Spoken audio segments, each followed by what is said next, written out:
بسم اللہ من الشیطان الرجیم ذرا ہلکا بسم اللہ الرحمن الرحیم۔ عزیزان من، آج جنوری 1982 کی 15 تاریخ ہے اور درس قرآن کریم کا آغاز سورہ محمد سے ہوتا ہے۔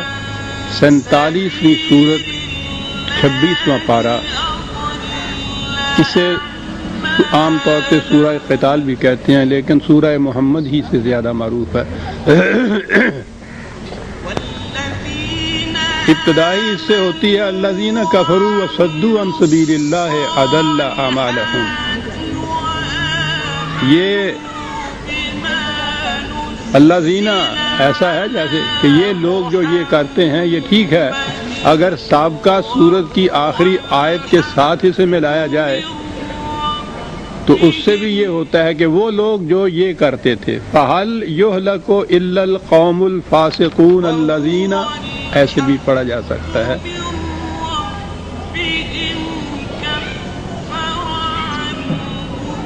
کہا ہے کہ وہ لوگ جو دین کی صداقتوں سے انکار کرتے ہیں، اور اگلا ٹکڑا ہے اہم، یا اس کے راستے میں روک بن کر کھڑے ہو جاتے ہیں۔ یہ دین، یہ نظام قائم ہوگا تو ان کی تمام کارستانیاں ناکارہ ہو کر رہ جائیں گی، وہ کامیاب نہیں ہو سکتی۔ یہ کفرو والی بات تو صاف ہے کہ جو اسے تسلیم ہی نہیں کرتے، انکار کرتے ہیں۔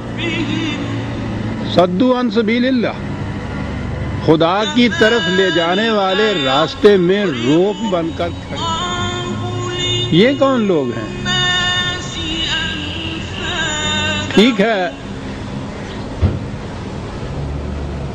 اس زمانے میں تو کم ہوتا ہے، پہلے زمانے میں یہ تھا کہ قوت کے زور پر بھی مذہب کے خلاف بہت سے ایسے لوگ آتے تھے کہ جو اپنے مذہب کے خلاف دوسرے اہل مذاہب پہ قوت کے زور پر، شدت کے زور پر، تشدد کے زور پر بھی روکتے تھے۔ یہ کم کیفیتیں ہوتی تھی، تاریخ میں ہم دیکھتے ہیں۔ یہ جو لوگ خدا کی راہ میں رکاوٹ بن کر کھڑے ہوتے ہیں، قرآن نے خود بتایا ہے کہ یہ کون لوگ ہیں۔ انبیاء کرام علیہ السلام دین لاتے تھے خدا کی طرف سے، اسی دین کو دے کر وہ چلے جاتے تھے۔ یہ دین خدا کی کتاب کے اندر مندرج ہوتا تھا۔ ان کے چلے جانے کے بعد مذہبی پیشوائیت وجود میں آتی تھی، تو ساختہ مذہب رائج کرتے تھے اور دین کو پیشہ بنا لیتے تھے۔ اب یہ دین نہیں رہتا تھا، یہ مذہب بن جاتا تھا۔ یعنی سمجھانے کی غرض سے آج میں کہتا ہے کہ یہ جو خدا کے راستے میں روک بن کر کھڑے ہو جاتے ہیں، یہ کون لوگ ہیں؟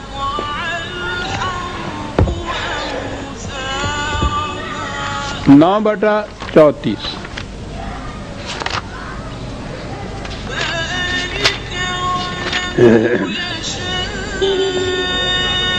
یا ایھا الذین آمنوا ان کثیرا من الاحبار والرہبان لیاکلون اموال الناس بالباطل ویصدون عن سبیل اللہ۔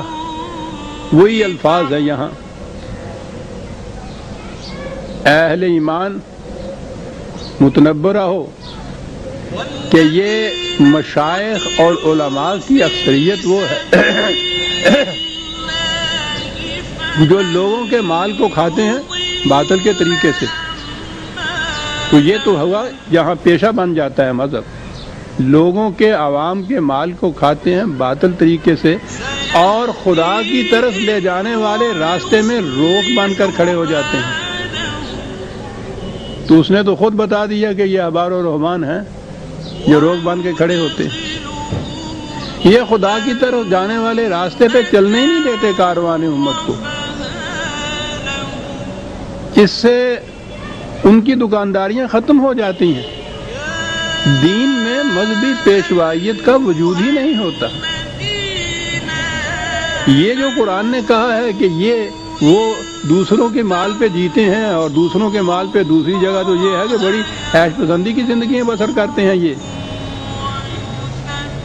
یہ خاص طور پہ قرآن نے کہا ہے، اور اسی لیے وہ خدا کی طرف جانے والے راستے میں روک بن کے کھڑے ہو جاتے ہیں کہ خدا کی طرف جانے والے راستے میں تو ان کا پھر وجود ہی نہیں رہتا۔ اور تاریخ یہ بتا رہی ہے، اور قرآن نے بھی جو بتایا ہے کہ جو ہی کوئی نبی آیا اور اس نے آ کے یہ کہا کہ یہ جو جسے تم دین کہہ رہے ہو یہ دین نہیں، یہ تمہارے مشائخ اور علماء کا وضع کردہ مذہب ہے جس نے دین کو مسخ کر کے رکھ دیا ہے، اور یہ ہے وہ دین جو میں لایا ہوں جو تمام انبیاء پیش کرتے چلے آ رہے تھے۔ تو سب سے پہلے اس دعوت کی مخالفت ہمیشہ مذہبی پیشوائیت کی طرف سے ہوئی، اور ان کی دلیل بیشتر مقامات پر قرآن میں یہ چیز دی ہوئی ہے۔ ہر نبی کی دعوت کی مخالفت اس طبقے کی طرف سے ہوئی، اور دلیل ان کی یہ تھی کہ ہم اپنے اسلاف کے راستے پہ چلتے آ رہے ہیں اور وہ ٹھیک جانتے تھے کہ دین کیا ہوتا ہے، اس لیے ہم اس راستے کو چھوڑ کے کسی نئے راستے کو اختیار کرنے کے لیے تیار نہیں ہیں۔ سب سے بڑی مخالفت ان کی طرف سے ہوئی تھی۔ خود نبی اکرم صلی اللہ علیہ وسلم کی دعوت ٹھیک ہے قریش نے مخالفت کی تھی، وہ قابل فہم ہے ان کی مخالفت جو تھی، اور وہ بات واضح کرتے تھے۔ قریش نے جو مقام حاصل کیا ہوا تھا، پہلی چیز یہ نسل پرستی کی بنا پر وہ تمام قبائل میں ان کا قبیلہ سب سے زیادہ معزز سمجھا جاتا تھا۔ دین نسل پرستی کی جڑ کاٹ دیتا ہے۔ وہ کعبے کے متولی تھے، اتنا بڑا وقت جو ہے آپ سوچئے اس کی آمدنی کا، وہ بڑی ہی مرفع الحالی کی عیش پرستی کی زندگی بسر کرتے تھے۔ کعبے کے متولی ہونے کی وجہ سے دین میں یہ چیز بھی ختم ہو جاتی۔ کعبے کے متولی ہونے کی جہت سے قبائل اپنے ہی نہیں بلکہ گرد و پیش کی سلطنتیں بھی ان کا بڑا احترام کرتی تھی، اور اس سے ان کو بڑے مفاد حاصل تھے۔ قرآن نے یہ بتایا ہے کہ اس کعبے کی طرف جو تم نسبت اپنی کرتے ہو، اس سے دوسرے لوگوں کے تو قافلے دن دہاڑے لوٹے جاتے ہیں، اور تم سردی گرمی اپنے قافلوں کو میں سفر کرتے رہتے ہو، کوئی آنکھ اٹھا کے نہیں دیکھتا تمہاری طرف۔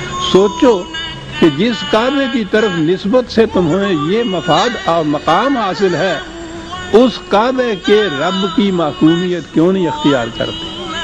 تو گویا بات یہ تھی کہ ان کو تو یہ مفاد حاصل تھے، اس لیے وہ مخالفت کرتے تھے۔ مذہب کی سطح کے اوپر جو مخالفت کی ہے وہ یہودیوں نے کی ہے۔